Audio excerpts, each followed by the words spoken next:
Hi guys, so today I want to share another story with you. Today I want to talk about 90 Day Fiance. Larissa introduces new boyfriend at the tell-all, plus a quick deportation update. So last night's episode really was somewhat confusing. They did an hour of the season finale and then they did an hour of the reunion, or they call it tell-all. So for me, just right there alone, things didn't start out too good because I don't have all day, people, to sit here and watch this damn show. Now, even though I love it, 2 hours out of my day?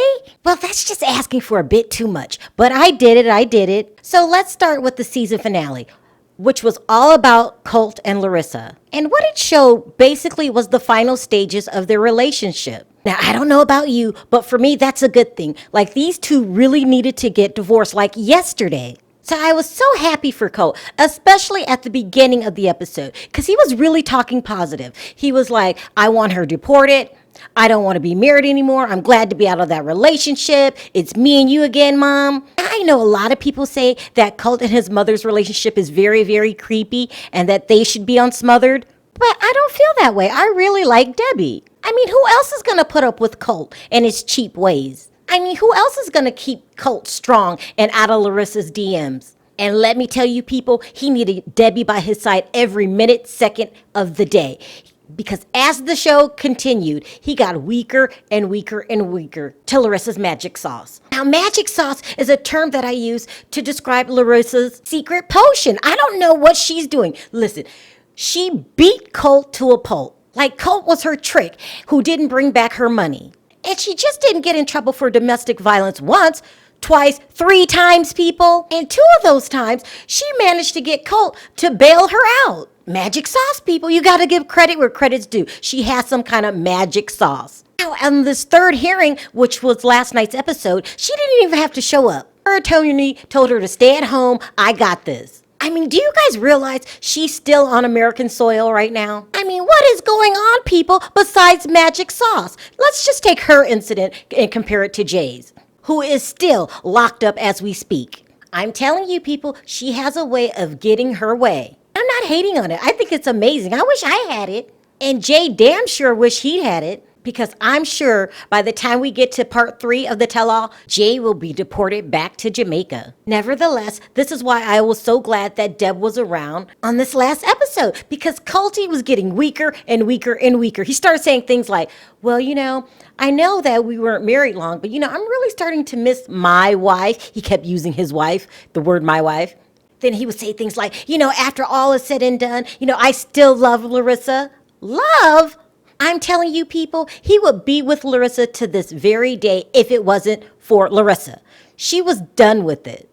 She moved on. She has a new boyfriend who she brought on the show. Now, let's talk about the new boyfriend. So he came on towards the end of the finale, and she didn't tell the new boyfriend till the very end that she had 3 domestic battery charges. So I went ahead and wrote that down because that might be part of the magic sauce. When you get a new guy, lie to him. So I'm thinking if it worked for Larissa, maybe it'll work for me.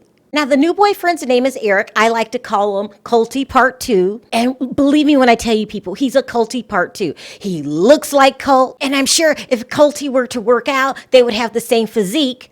Because I'm sure, people, if Colt was on a 3-month diet, he probably would look like Eric. He's everything that Colt wants to be a year from now. I don't know if that makes sense to you. Like if Colt were to lose weight, he'd look like Eric. And I really do think Larissa has lucked up because Eric is everything that Colt would have been a year from now. So the season finale basically ends with her court date getting pushed back, which means she's still here, people. She has not been deported yet. So then it rolls right into the tell-all. And believe me when I tell you, people, the tell-all was basically Chantel and Pedro's tell-all. I mean, they pretty much consumed all the time because they were the only ones with the storyline. Okay, so let's go over it. There was Russ and Pal, talked about baby Axel. How long is that going to last? I mean, they're pretty much on their way out. That's what I'm thinking. There was Andre and Elizabeth. Now, there really wasn't too much on them this episode. I have a feeling it's coming up. And then there was Nicole, no as in. She let us know that her trip to Morocco got canceled. And we really don't need an explanation because we all know, like, Nicole, he's just not that into you.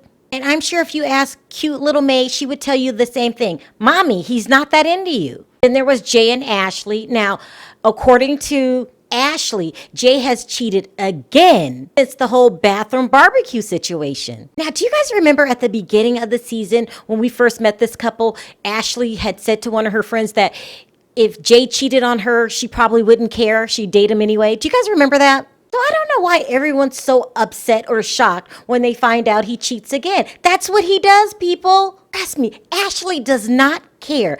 After he cheated the last time and she called the cops and there was this big scene, and then the next scene she had a lupus attack, and who was at her side? Jay. I mean, let's just face it. She gave Jay a permanent hall pass.